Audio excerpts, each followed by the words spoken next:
you look at the TV, you see what you see from like your Eddie Murphys, your Chris Rocks, your Dave Chappelle's. You're like, I want that. I want to be like that. I want to be in their position one day. And then when you actually experience it, it is the most surreal thing ever.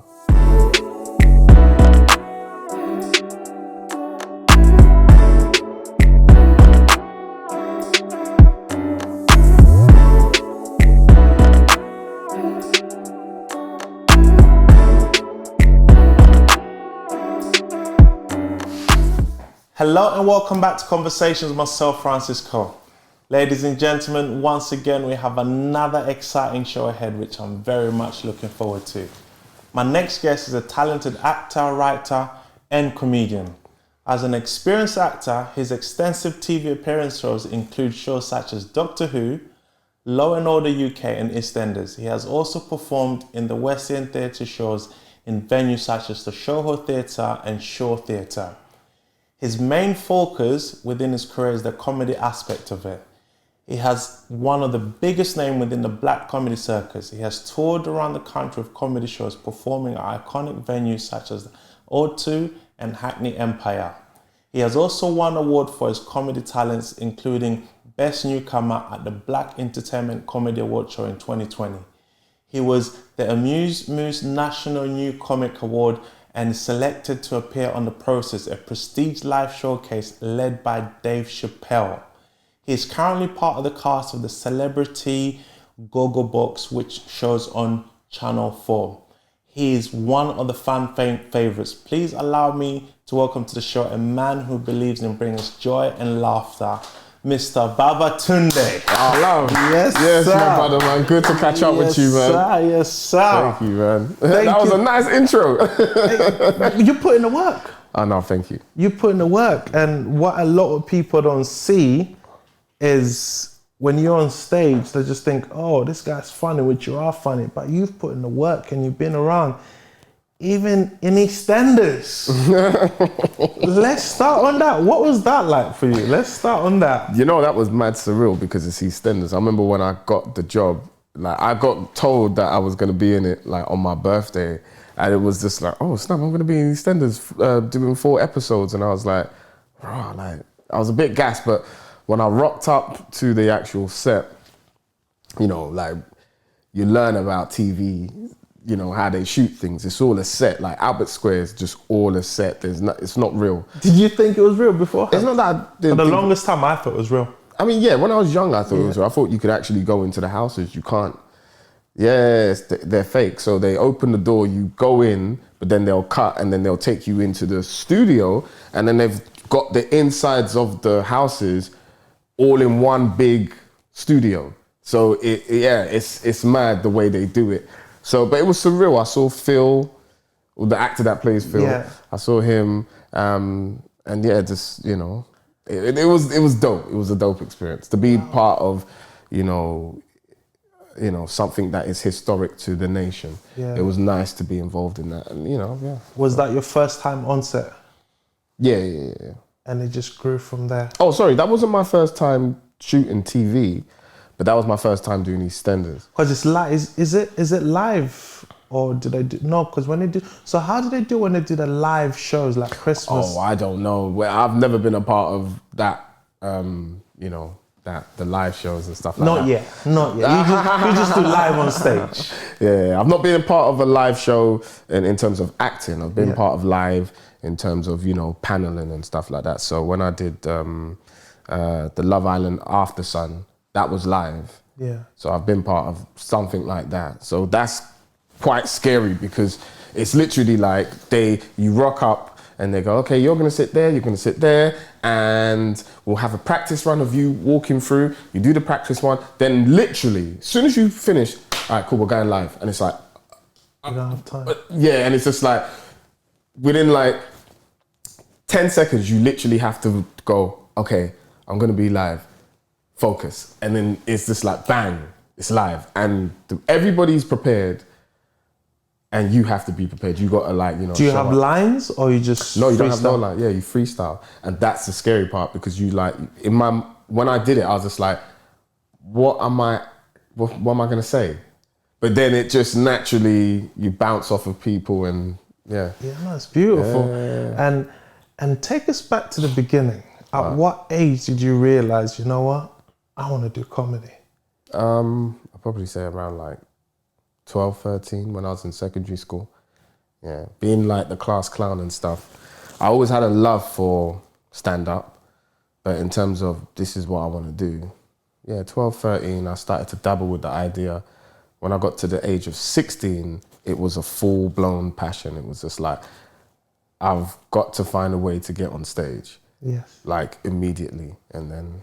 And how did you come up with your stage name being Babatunde? Why? No, it's my name. I know, but why did you decide that to be your stage name? It's my name, so that's the only. I'm not gonna make up something. You know what I'm saying? So Eddie Murphy is Eddie Murphy because that's his name. So Babatunde Aleshe, that's my name. So I'll go with it. I could have, changed it, but why? You know? Why give myself a fake name to appease who? You know what I mean? So at first it was just Babatunde because I thought, let me not add my surname into it because, people might just get confused.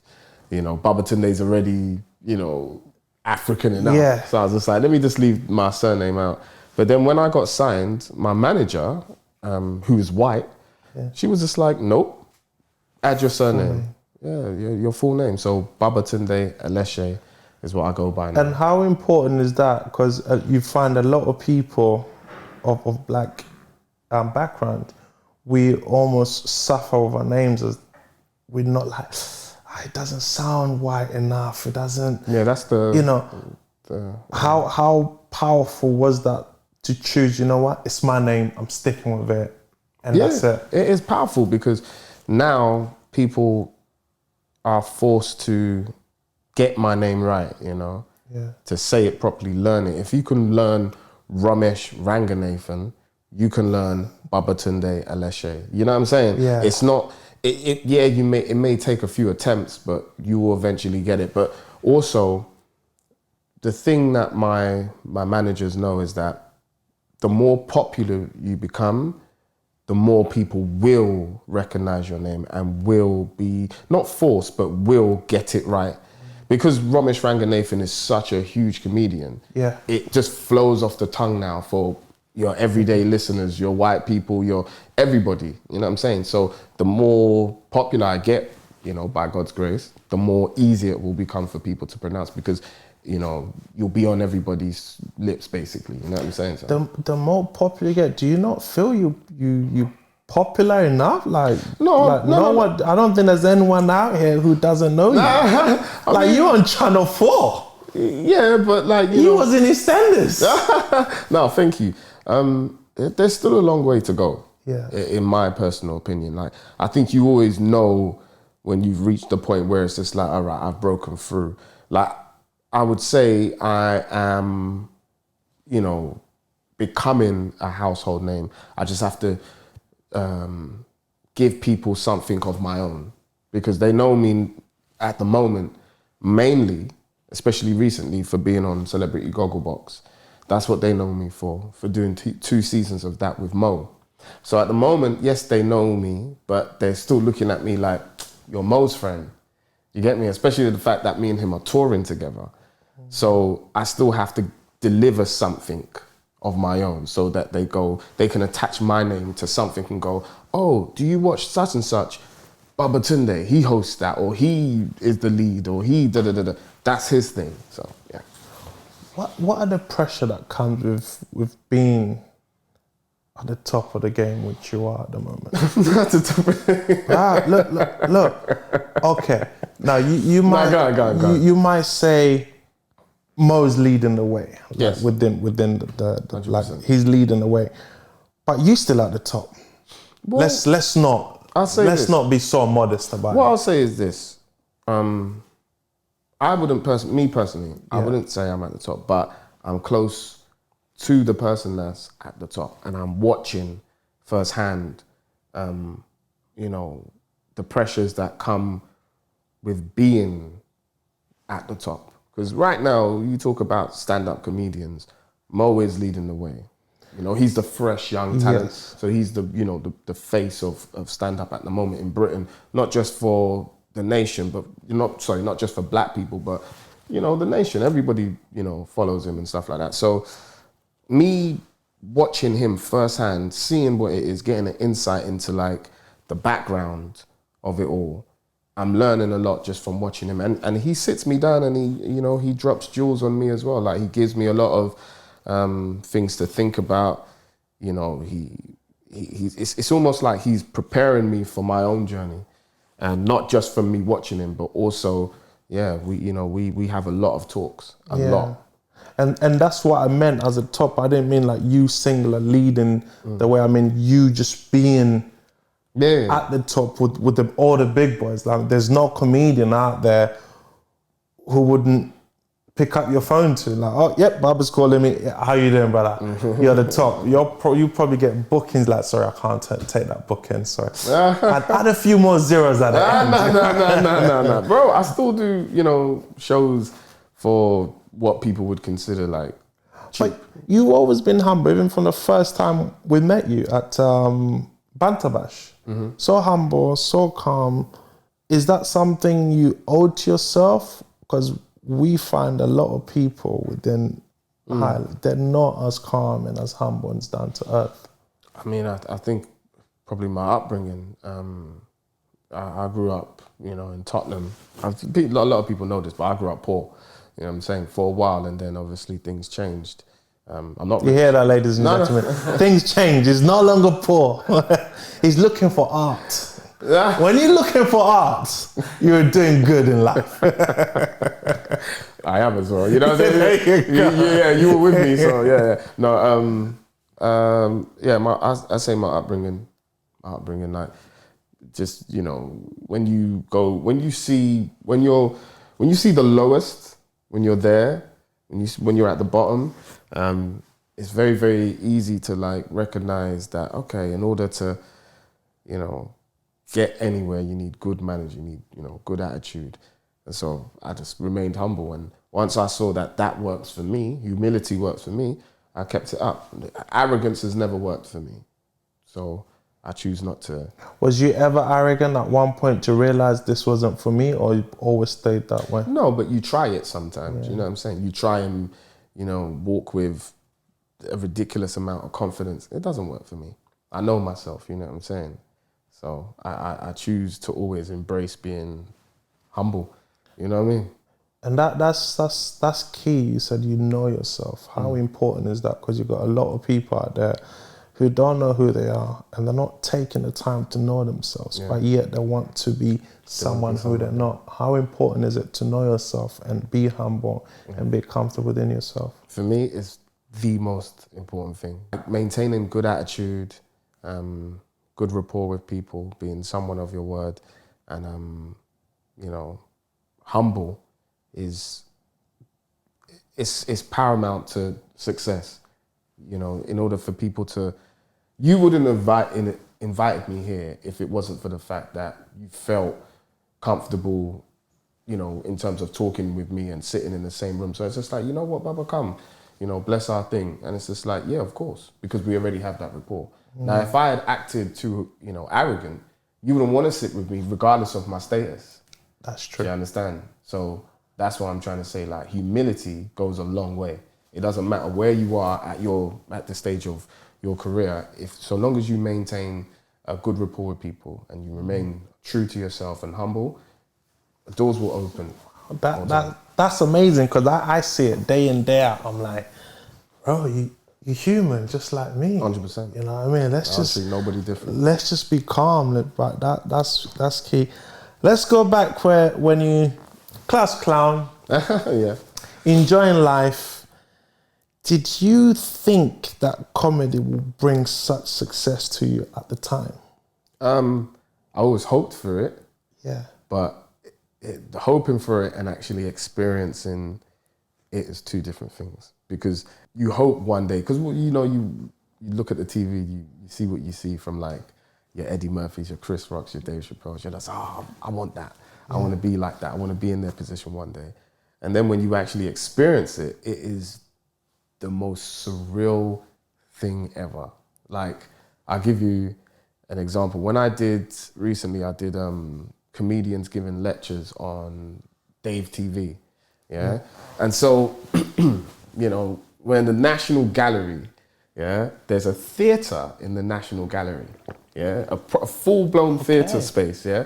So I'm like, first of all, I'm like, I've never been in this part of the National Gallery. I didn't even know that. You know what I'm saying? Yeah, and then we get to the theatre, the cameras, the lights, everything is set up, yeah? The audience is there. And I just remember, like, when they brought us in to see the set and all the audience were there, I remember looking at the audience going, they're here partly, not just to watch the other comedians, but to also watch me. And I was looking at the cameras going, all of this is set up and I'm included in their plans. And I was just like, this is crazy. Like, and I remember saying to myself, you're actually doing the thing that you've always dreamt of doing. Like, embrace it. You know what I'm saying? So, yeah, man, it's mad. Like, anyone that has that experience, all I would say is cherish it every single second, bro. Even with Gogglebox, bro, when me and Mo are sitting down and the cameras are set up just like how it is here, bro, exactly like how it is here, and we're just watching the TV, I'm always aware of the fact that, wow, this has been set up for me and Mo. You know what I'm saying?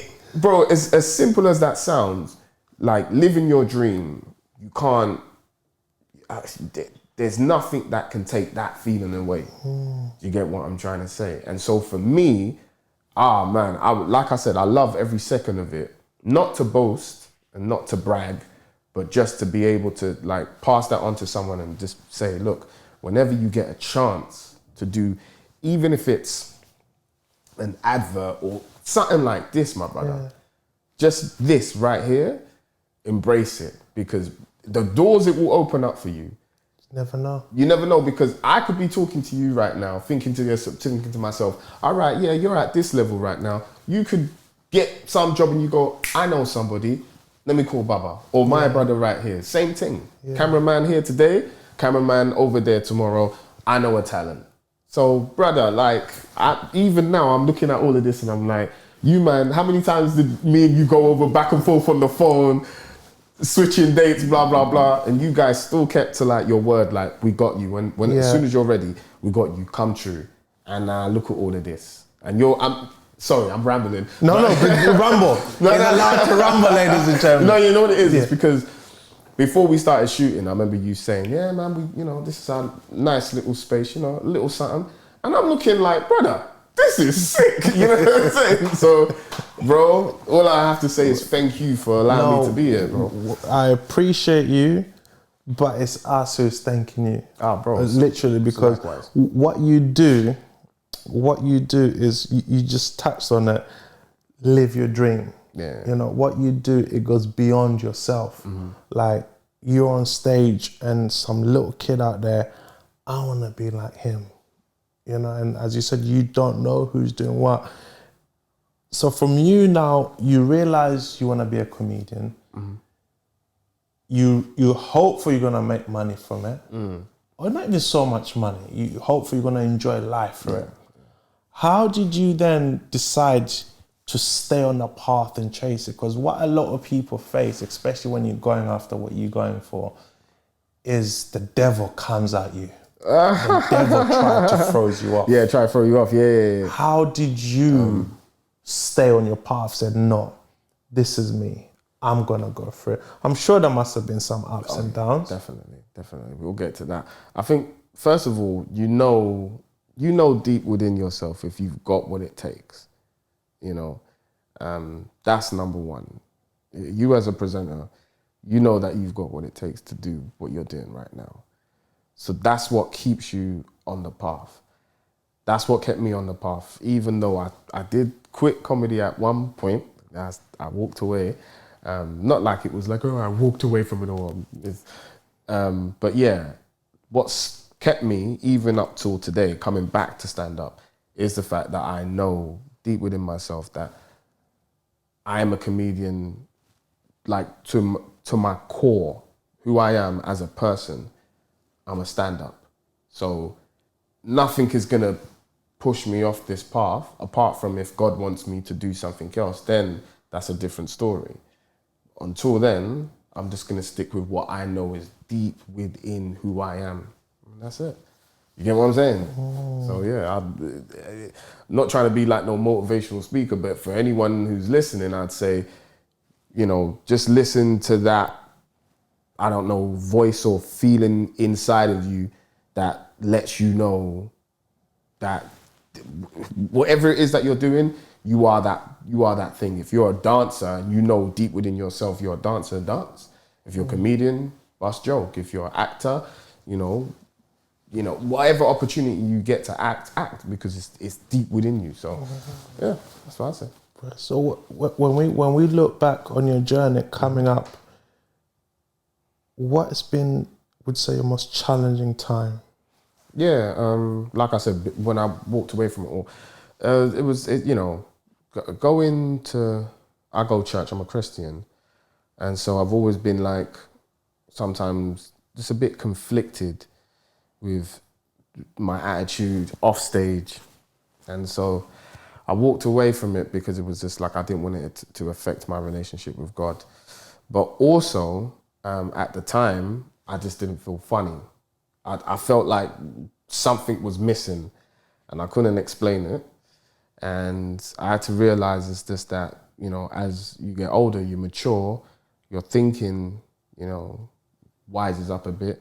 And so the jokes that I was busting when I was like 17, it's like I just didn't find funny no more. I started to see a lot of ignorance in some of my jokes, and I was just like, yeah, I need to kind of like wise up. But I needed to take the time away from the stage also to wise up, because I couldn't go through that process on stage because there's a demand. People want you to make jokes, and it's just like, I'm maturing at the moment, so let me get back to you. You know what I'm saying? So that's all it was, you know, church and also maturity. And once I kind of got to a place where I was just like, you know, I felt secure in the person that I am, and also my relationship with God. It was just like, me and my wife, we sat down and she was just like, you know what? If you want to get back on stage, I think it's a good idea for you to get back on stage. And, you know, bills needs to be paid. So we could do with the extra money, you get me? So that's all it was, man. I mean, well, I say that's what it was. It is quite lengthy, but yeah. I think that must have been a hard decision, because a lot, like you're fighting what a lot of people seem as the end goal, the glamour, and then you're fighting, as a Christian, you're fighting God who you give everything thanks to. But can I show you that? That was an easy... Was that okay? It was an easy decision. It was too easy. It was just like, oh, my relationship with God is dwindling? Bye. Like, stand up, bye-bye. Because, you know, it's just like, I'll give everything up for that. I've done it before, I'd do it again. But I realized that wasn't what was needed. That's not what God was asking me to do. It's not like God was saying, stop doing stand-up. Is just, if you're gonna represent God in everything, your attitude, everything you do, not just when you're in church. You know what I'm saying? Do it all the time. So that's what it was. So was it one of your things that no more swearing God, no more... I still struggle with that, I'll admit. I still struggle with that. Because sometimes when you're in the moment, you know, it just comes out. Yeah. I'll admit that, because I don't want to say that and then someone sees me and they're just like, wait, my man, what's this? My man was going mad on stage. So I'll be real, I still struggle with that. That's one of the things that I'm always having to make a conscious decision to not do. Yeah, in terms of quitting, that was the easiest decision ever.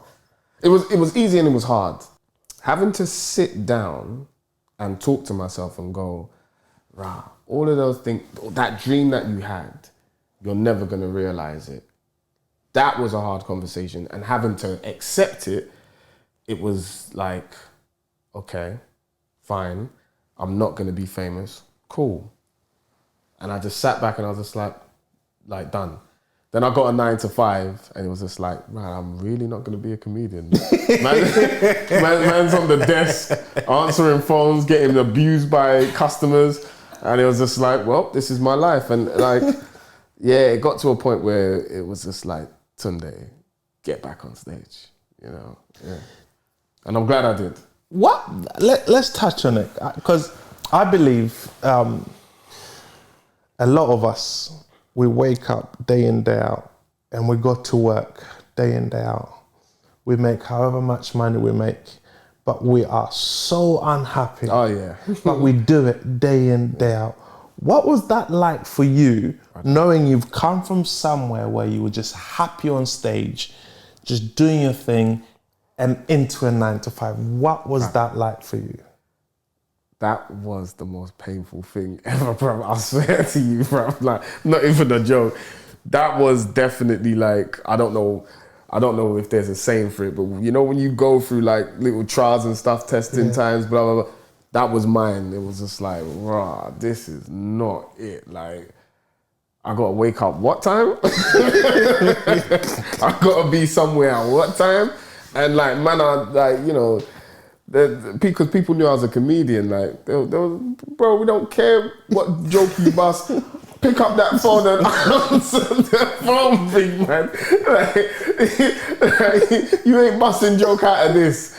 Write that email that we told you to write and send it to them customers. You know what I'm saying? So it was like, you go from, like, remember, I've been doing stand-up since I was 17. Yeah, up and down the country since I was a teenager. So it's just like, you go from being the boss of your own life to having someone tell you about yourself.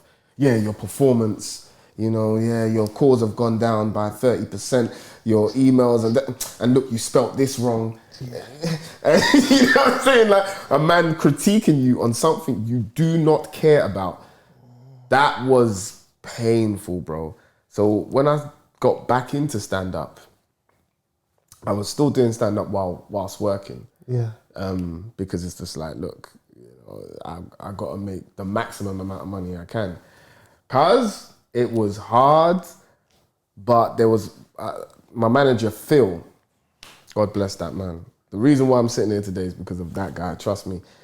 He saw that, like, okay, you've got an opportunity outside of this place, and you know what? I'm gonna give you all the freedom that you need in order to do what you do. So he definitely helped me in terms of, there was days I was just like, look, I need this day off.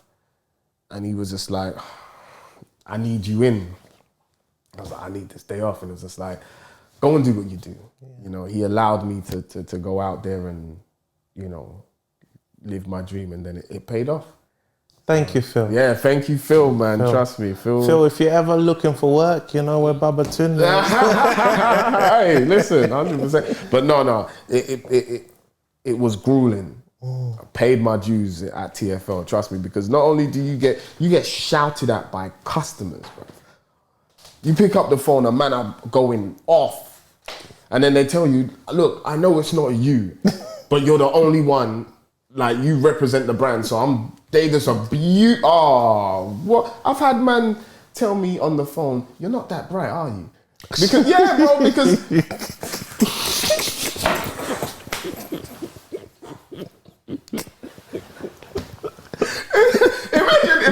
Imagine, listen. All you do is picking up that phone. I've had a man tell me, you're not that bright. Because imagine, customer services, we're front of line. So we have to know about the buses, about the trains, overground, the streets, because TFL run some streets. Like, you know, red routes, the double. Whenever you see red lines, that's TFL. We got to know about... like street assets, like, you know, you get the little boulevards and the thing, all them potholes, red tear, we gotta know. So when a man calls me, I gotta have my computer set up in a way where I can click this, click that, and see everything I need to see. Type. And I'm typing at the same time what the guy or the woman is telling me, that, there's a pothole here on this, and I gotta ask them all these questions. I remember this guy, I'm just there trying to do everything.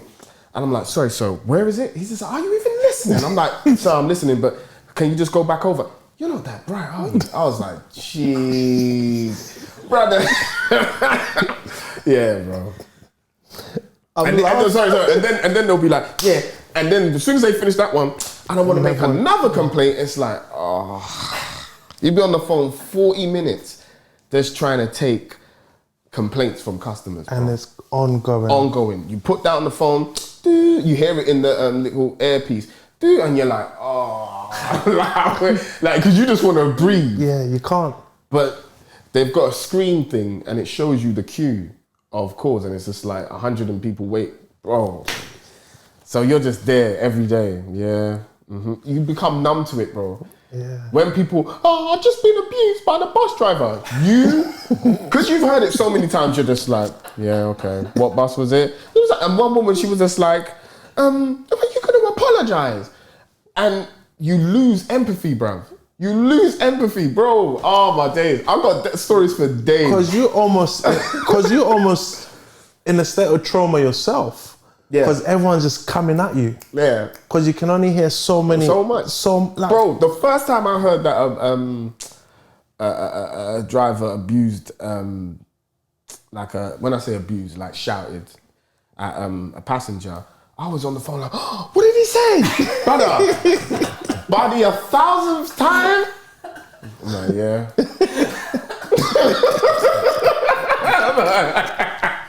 Because at this point, I've heard it all. Yeah. There's nothing you're going to tell me that's going to make me... The only thing that I used to laugh at, every time this happened, like when a customer would be complaining to the bus driver and the bus driver would shut the door and drive, just keep driving. This bus driver had this one customer in the bus and he wouldn't let him out. He just kept driving. I put my phone on mute. I was dying. And the guy was just like, can you talk to the driver? What about the other passengers? Bro, no, this was like last stop type of thing. And he missed his last stop. So my man, bro, let me tell you, yeah, TFL. Oh, man. I went through it, that place. So. Well done to you for finding your spirit and finding your energy. Man. Love. Talk us through when you're writing a joke. What's that process like? How does it start? Do you draw it from past experience, previous experience? How many drafts do you go through to say, okay, this is ready? Oh, you go for a lot of drafts. In terms of writing, it's always drawn from experience. Always. Or sometimes what you're able to create. You can look at a situation, like let's say what's going on in politics, and be like, I know how to flip this to make it funny. Mainly it's always drawn from experience. You go through something and you're like, oh, that's inspiring. What if I go here with it? You know what I'm saying? So that's where it's based off truth, but it's like 50% made up. Because you need a laugh. You want the laugh, you know what I'm saying? So you flip it to make it funny. It can take years for a joke to be ready.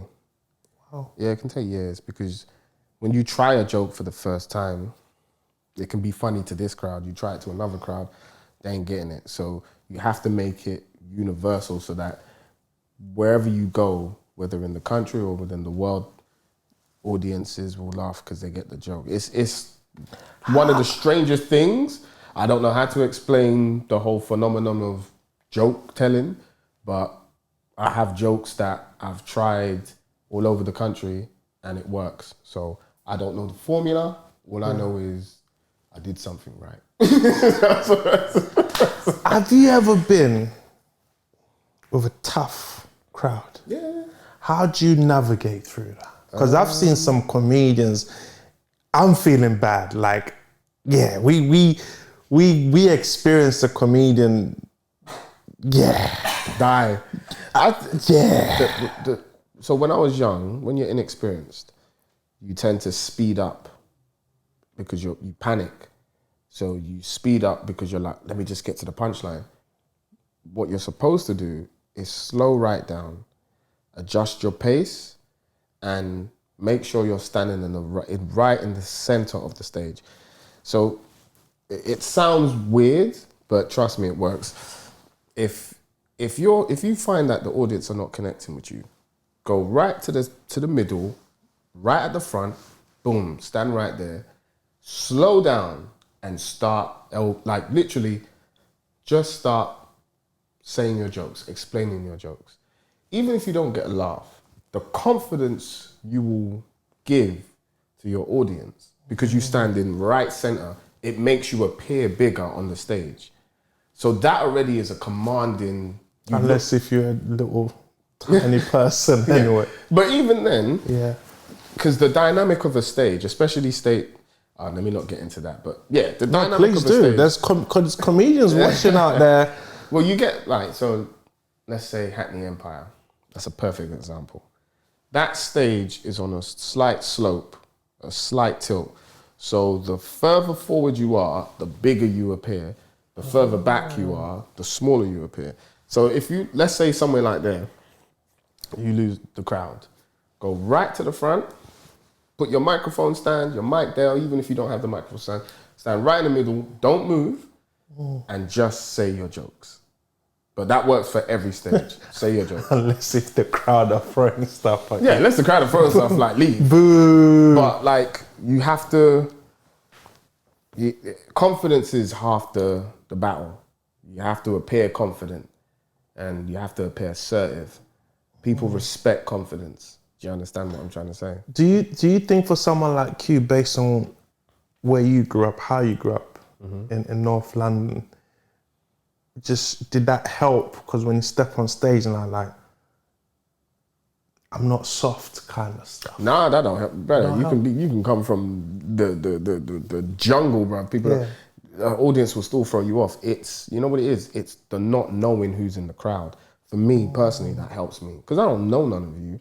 I don't care what you think. I'm just explaining these jokes. I leave them with you. I go about my business. So when you're in front of people that you know, that's when it's hard because it's just like everybody's expectations is through the roof. But even if I'm popular and I can't see you in the crowd because of the lights, yeah, okay.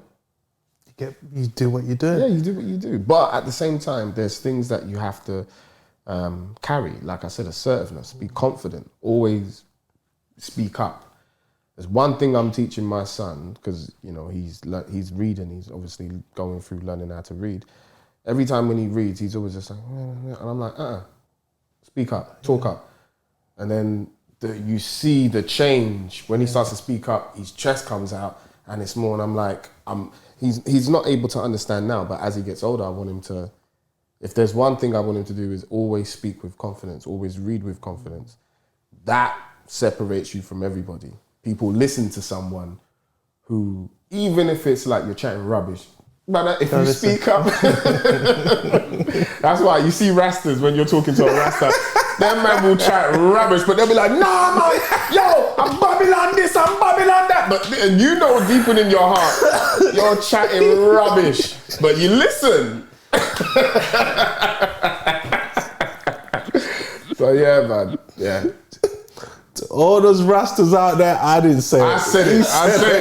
I've got enough Rastas in my family, so yeah, allow me. No, that's beautiful. Yeah. So for where you are now, you've accomplished a lot and you've still got a long way to go. Yes. Any regrets so far? Any regrets? Yeah. I wouldn't admit them here, boy. This ain't church. God knows all my regrets, bro. Nah. You know what? One thing I do regret is not having this mindset when I was in drama school. If the only regret is if I had gone back, if I could turn back time, in drama school, I would have been a lot more confident. I was going to say assertive, but no, a lot more confident. Because I was too timid there. I let people intimidate me. Not in like a bullying way, but in a way which is just like, because I was the only black guy in the class, it's just like, I went into my shell. Because I was just like, I can't relate to none of these people, which I couldn't. But I should have maintained the confidence I had when I was in secondary school and college. That would have I would have had a different outcome. Do you feel the older we get, because we're wiser now, we actually overthink things, as opposed to when we're younger, we're fearless. Like we just went for it. Yeah. And that's the best place to be in. Yes. And how, as for you as the young comedians coming up, how can they stay there because you got this person telling them that person telling them that? How can they stay in that zone which you wish you stayed in that zone? It's one of the hardest things ever. Only now that I'm on tour with Mo, I'm starting to see it as you have to maintain the same mindset every single show. So for someone who's young, I would just say, whatever confidence you have, keep it. Even if people do find you arrogant, trust me, I don't embrace arrogance. I embrace humility. But the confidence you need to do this for years is something that is like, look at sportsmen. Like someone like Tyson will always say that he'll knock somebody out, no matter what age he's at. You know what I'm saying? Like, you need that inner confidence always. Even if you are humble, that inner confidence, you need that always. I don't know how you keep it, whether it's listening to motivational tapes, whether it's having people around you that will always big you up. Something. Whatever way you find it, stick to it. Don't change your pattern. I had this conversation with my wife. I was telling her, like, look, you know, you need to be my support. You know, pull me up on what I'm doing wrong, but pull me up in a supportive way. Don't let my confidence drop in any department. Being a husband, father, you know, a comedian, whatever. Always, because this is my greatest asset. I've got to use this all the time. And if let's say if me and my wife have an argument, but I got to go on stage in an hour, that's at the back of my mind. That can affect me. Because you're only human. I'm only human. So me and my wife were agreeing that, yeah, you know what? You have to be on your game 24/7. You got to be at 100 24/7. There can't be no room for, you know, doubting yourself. You've got to maintain that level of confidence. So it's something that I'm learning as I'm getting exposed to different parts of the industry and things, opportunities. Yeah. So that's very powerful what you're saying, and I agree with that because just like if we go back to your TFL days, the more someone keeps telling you, you're not that bright, you're not that bright, you're not that bright, it's only a matter of time you're gonna start, am I really not that bright? There you go. And then once that doubt creeps in, you're finished. You're finished. So I think it's true what you're saying. Keep that level of strong mindset. And the team is everything. Yeah. We go back when you was fearless, you had no one to look up to, no role model. Now you are with more, is your role model you're looking up to, showing you how it's done. What has been the main difference in you as a person? I'm starting to become fearless. I even said to him the other day, like, I'm thinking of doing my own one man. And he was just like, yeah, man, you need to do your one man. That's the whole reason why you're on tour with me. You know what I mean? But before, I used to look at a one man show as this big hurdle to get over. But the more I'm on tour with him and the more me and him have conversations and the more he drops gems, bro, like, bro, you see Mo, yeah? He doesn't get enough respect. That guy is so knowledgeable, like that the game he spits every day. When me and him have conversations, and he will tell me like what people would consider as like, you know, big nuggets of information that, you know, like sometimes when a man will kind of like preserve what he knows for himself, he'll drop a little bit of game. Mo's just like, nah, brother, boom, you do this, that, boom, boom, boom, boom.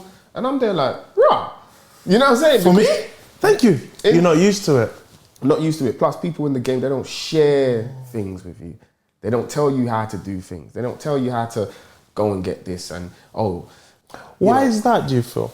People want everything for themselves. But don't you think the more you have, the more I'm going to have. No, of course. The more he's going to have. No, exactly. But not everybody likes to think like that. This is why I'm like, Mo gets a lot of respect because of his execution of his craft.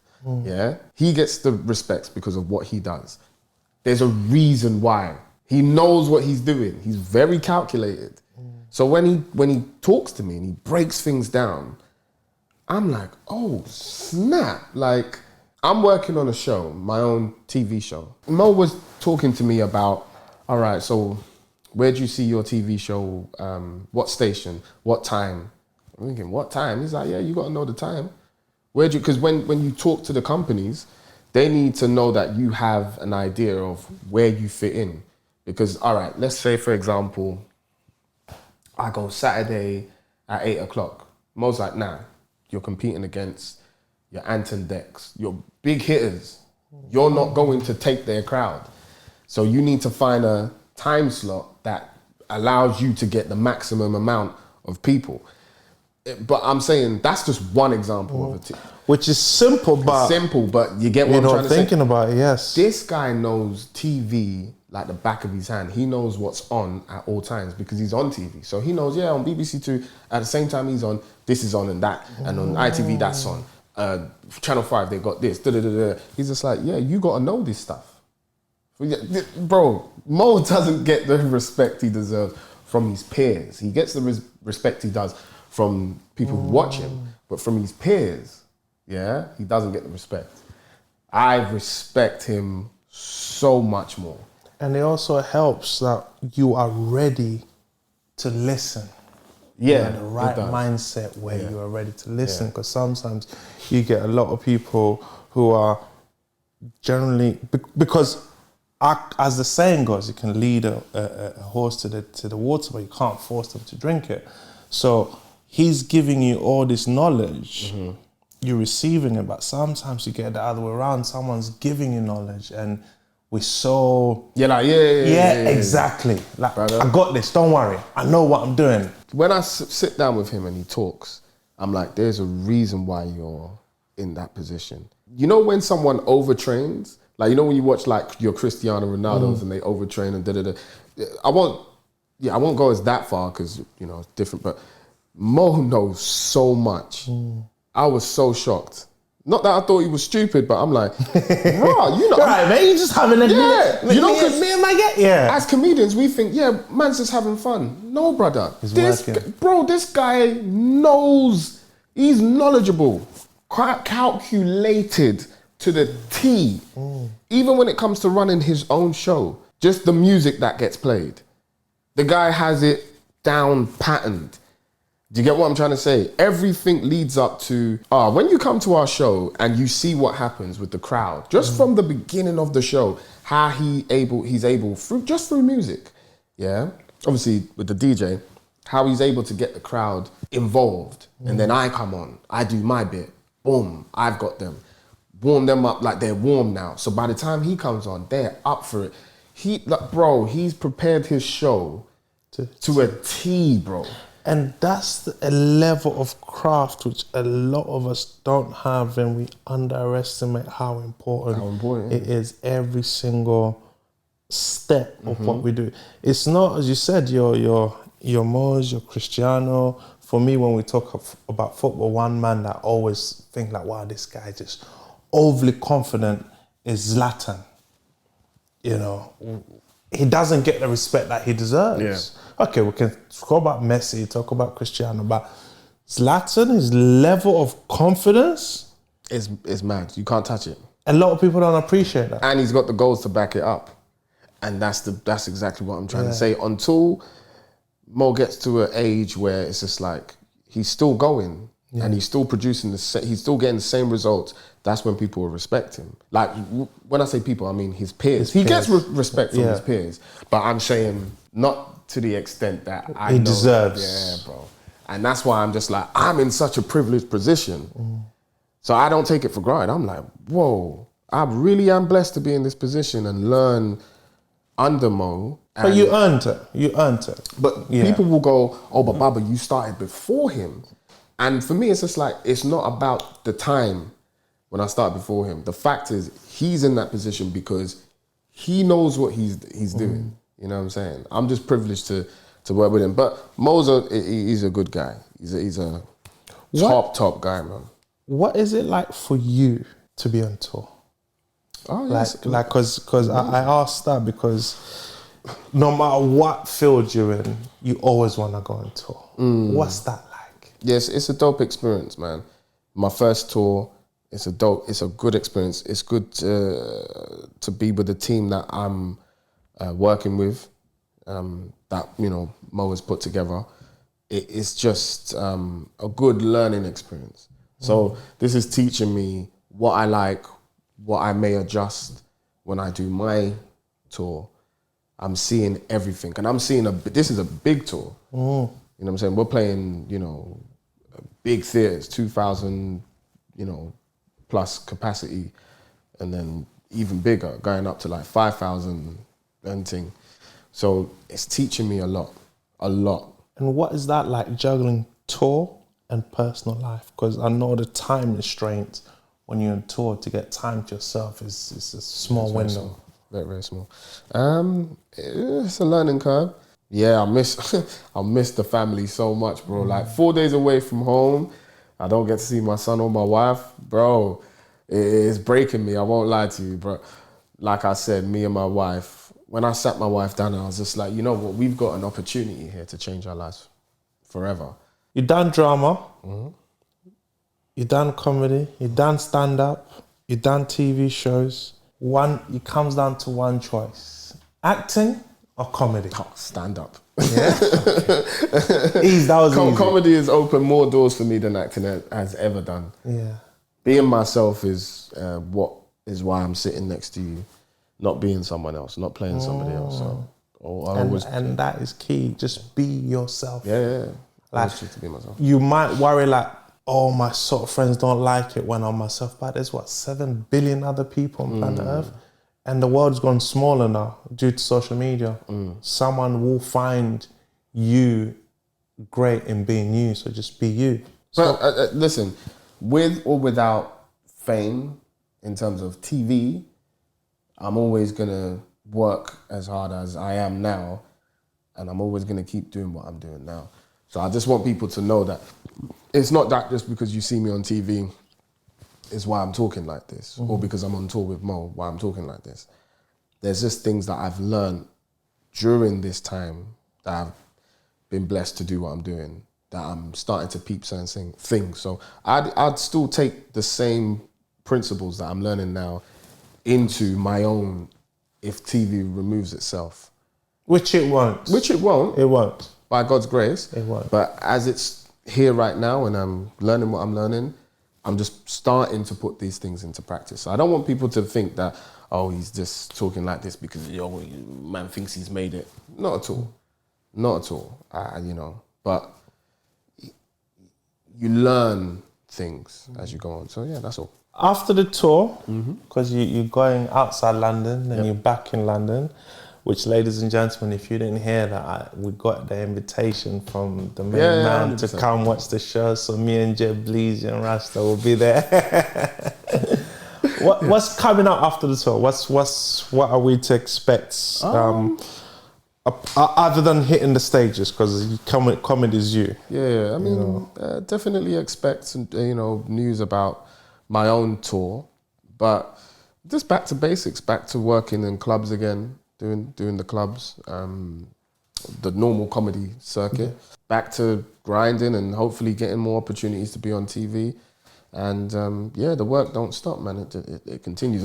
And back to trying to produce something of my own to give to the people.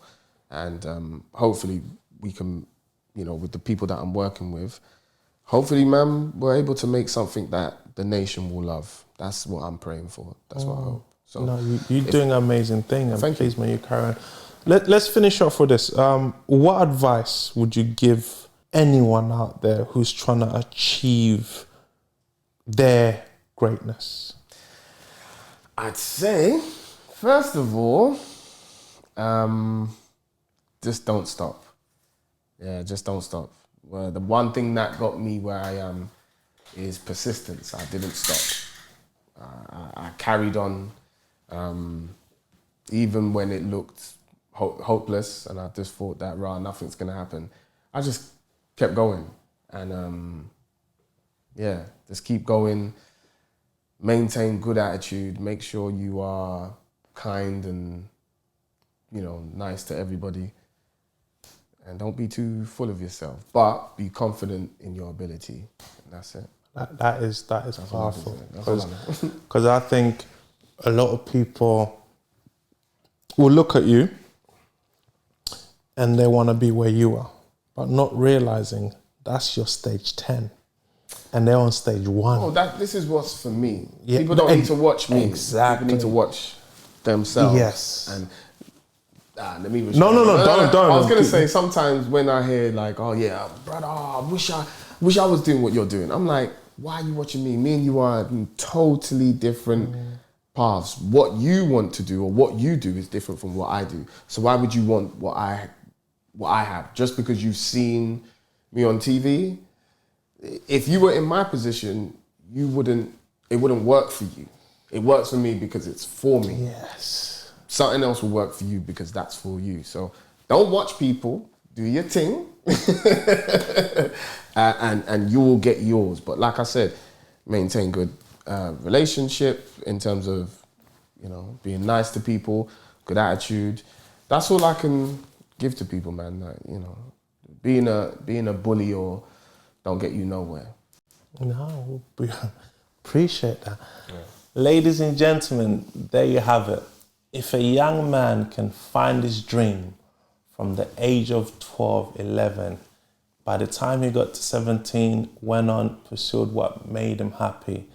But yet still, in the mix of that, he decided to then chase his own personal happiness and put the glamour aside. Imagine what you can do under the right guidance, choosing what you need to do. Find your happiness, go out there, live your dream, and above all, be true to yourself. As Babatunde said, don't watch others, watch yourself. Till next time, guys, love, peace, and happiness. Thank you, sir, Mr. Babatunde.